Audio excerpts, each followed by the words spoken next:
So we are hopefully, and whether it'll be 2026 or 2027 remains up in the air a little bit, but we're hopefully going to get some Ox40 drugs this year.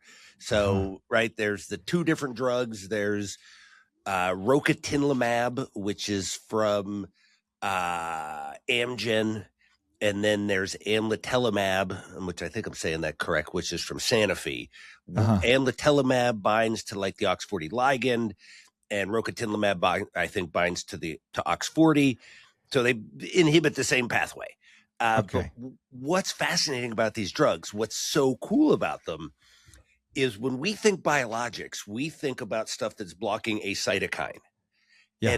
And this is not a cytokine. This is blocking two stimulatory molecule that two cells touch each other. Yeah. And what that allows is a much broader spectrum, because so that those cells, it might, if it's kind of an antigen presenting cell and a lymphocyte, and so that lymphocyte, once it gets activated, could produce all kinds of cytokines. And so this is like it's much broader spectrum than just a cytokine blocking drug. So it's really, so we may, because it's possible that these drugs will have very broad application. It might not just be AD. They could, in a sense, be like the JAK inhibitors of biologics, right? If they're, but first they're coming out in AD. And, as you and I kind of have talked about, the big thing is the big part of AD are the skin resident memory T cells. T cells, yeah. And as you're on these drugs for a long time, this pathway is important for keeping them like going. And if you're on the drugs for a long time, those skin resident memory T cells get depleted.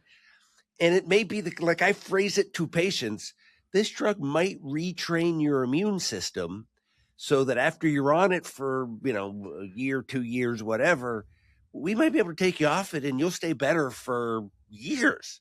Like we don't have data the trials haven't been going on long enough. Like I am totally like, I don't want to say like, we got data but mechanistically, this might be like I'm not going to say a cure, but we might put people into long-term remissions with AD. Yeah. Like that is super cool. Okay, so we've got the antigen, like kind of the activated antigen presenting cell. It's got the Ox40 ligand. It presents it to the effector T cell with the Ox40 receptor.